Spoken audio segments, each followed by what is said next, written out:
ಗೆಳೆಯರೇ, ಬ್ರಹ್ಮಾಸ್ತ್ರದ ಶಕ್ತಿ ಎಂತಹದ್ದು? ಬ್ರಹ್ಮಾಸ್ತ್ರವು ಏಕೆ ಅಷ್ಟೊಂದು ಶಕ್ತಿಯುತವಾಗಿದೆ? ಅದರ ಶಕ್ತಿಯು ನಿಜವಾಗಿಯೂ ಪರಮಾಣು ಬಾಂಬ್ಗಿಂತ ಹೆಚ್ಚಿದೆಯೇ? ಬ್ರಹ್ಮಾಸ್ತ್ರ ಎಂದರೇನು? ಬ್ರಹ್ಮಾಸ್ತ್ರದ ಬಗ್ಗೆ ಸಂಪೂರ್ಣ ಮಾಹಿತಿ ಹೀಗಿದೆ. ಬ್ರಹ್ಮಾಸ್ತ್ರದ ವಿವರಣೆಯು ಪುರಾಣ ಗ್ರಂಥಗಳಲ್ಲಿ ಕಂಡುಬರುತ್ತದೆ. ಬ್ರಹ್ಮಾಸ್ತ್ರವನ್ನು ಅತ್ಯಂತ ವಿನಾಶಕಾರಿ ಮತ್ತು ಅಪಾಯಕಾರಿ ಆಯುಧಗಳಲ್ಲಿ ಒಂದು ಎಂದು ವಿವರಿಸಲಾಗಿದೆ. ಪುರಾಣಗಳ ಪ್ರಕಾರ ಬ್ರಹ್ಮದೇವನು ಬ್ರಹ್ಮಾಸ್ತ್ರವನ್ನು ಸೃಷ್ಟಿಸಿದನೆಂದು ಶಾಸ್ತ್ರಗಳಲ್ಲಿ ಹೇಳಲಾಗುತ್ತದೆ. ಪುರಾಣ ಮತ್ತು ಗ್ರಂಥಗಳ ಪ್ರಕಾರ ಬ್ರಹ್ಮಾಸ್ತ್ರವು ಬ್ರಹ್ಮನಿಂದ ಹುಟ್ಟಿಕೊಂಡಿತು. ಬ್ರಹ್ಮಾಂಡದ ಎಲ್ಲ ಕೆಲಸಗಳು ನಿಯಮಿತವಾಗಿ ನಡೆಯಬೇಕು ಮತ್ತು ನಿಯಂತ್ರಣವನ್ನು ಕಾಯ್ದುಕೊಳ್ಳಬೇಕು ಎಂಬುದು ಇದರ ಉದ್ದೇಶವಾಗಿತ್ತು.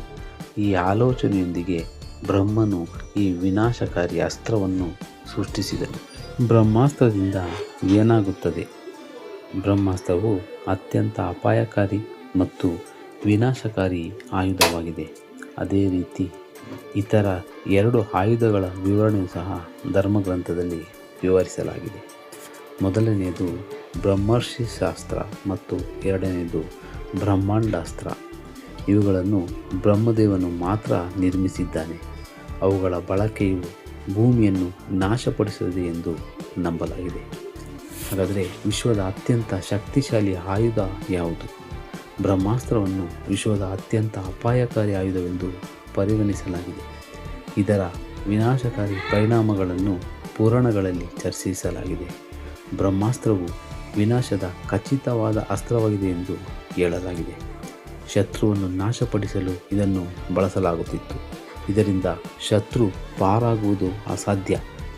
ಅದರ ಪ್ರತೀಕಾರವಾಗಿ ಇನ್ನೊಂದು ಬ್ರಹ್ಮಾಸ್ತ್ರವನ್ನು ಬಿಡುಗಡೆ ಮಾಡಿದಾಗ ಮಾತ್ರ ಈ ಅಸ್ತ್ರದ ನಾಶವನ್ನು ತಪ್ಪಿಸಬಹುದು ಎಂದು ಶಾಸ್ತ್ರಗಳಲ್ಲಿ ಹೇಳಲಾಗಿದೆ.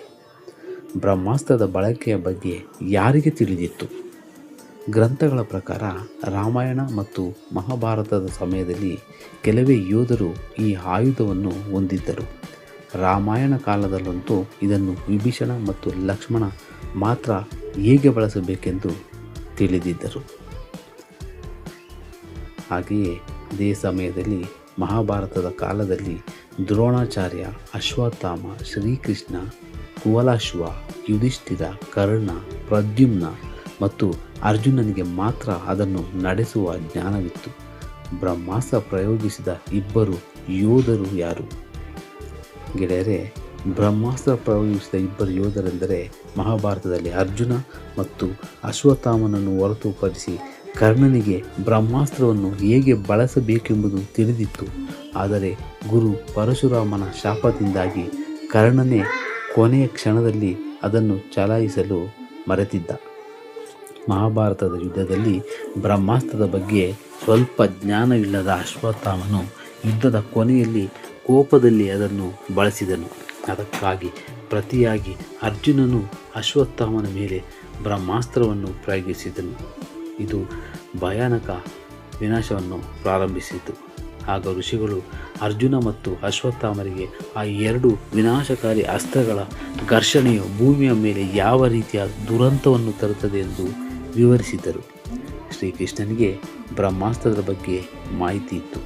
ಶ್ರೀಕೃಷ್ಣನಿಗೆ ಬ್ರಹ್ಮಾಸ್ತ್ರದ ಬಗ್ಗೆ ಸಂಪೂರ್ಣ ಜ್ಞಾನವಿತ್ತು. ಇದರೊಂದಿಗೆ ಗುರು ದ್ರೋಣ ಮತ್ತು ಅರ್ಜುನನಿಗೂ ಅದರ ಸಂಪೂರ್ಣ ಜ್ಞಾನವಿತ್ತು. ಮಹಾಭಾರತ ಯುದ್ಧದಲ್ಲಿ ಅರ್ಜುನ ಮತ್ತು ಅಶ್ವತ್ಥಾಮರಿಗೆ ಈ ಅಸ್ತ್ರವನ್ನು ನಿಲ್ಲಿಸಲು ಕೇಳಿದಾಗ ಅರ್ಜುನನು ಪೂರ್ಣ ಜ್ಞಾನವನ್ನು ಹೊಂದಿದ್ದರಿಂದ ಅದನ್ನು ಹಿಂದಕ್ಕೆ ತೆಗೆದುಕೊಂಡನು. ಆದರೆ ಅಶ್ವತ್ಥಾಮನು ಅದನ್ನು ಹಿಂದಕ್ಕೆ ತೆಗೆದುಕೊಳ್ಳಲು ವಿಫಲನಾದನು. ಏಕೆಂದರೆ ಆತನಿಗೆ ಅದನ್ನು ಬಳಸುವುದು ಹೇಗೆ ಎಂಬುದು ತಿಳಿದಿತ್ತೇ ಹೊರತು ಅದನ್ನು ಹಿಂದಕ್ಕೆ ತೆಗೆದುಕೊಳ್ಳುವ ಬಗ್ಗೆ ಜ್ಞಾನವಿರಲಿಲ್ಲ. ಅಶ್ವತ್ಥಾಮನ ಈ ಅಜ್ಞಾನದಿಂದಾಗಿ ಅವನು ಅದನ್ನು ಅರ್ಜುನನ ಸೊಸೆ ಉತ್ತರೆಯ ಗರ್ಭಕ್ಕೆ ತಿರುಗಿಸಿದನು. ಇದರಿಂದ ಉತ್ತರೆಯ ಹೊಟ್ಟೆಯಲ್ಲಿ ಇದ್ದ ಮಗು ಸಾವನ್ನಪ್ಪಿತು. ಇದರಿಂದ ಕೋಪಗೊಂಡ ಶ್ರೀಕೃಷ್ಣನು ಅಶ್ವತ್ಥಾಮನನ್ನು 3000 ವರ್ಷಗಳ ಕಾಲ ರೋಗಗಳಿಂದ ಅಲೆದಾಡುವಂತೆ ಶಪಿಸಿದನು.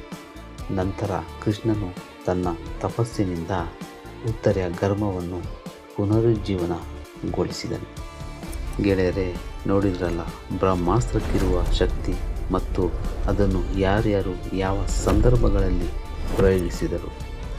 ಈ ವಿಡಿಯೋ ಇಷ್ಟವಾದರೆ ದಯವಿಟ್ಟು ಎಲ್ಲರಿಗೂ ಸಬ್ಸ್ಕ್ರೈಬ್ ಮಾಡಿ.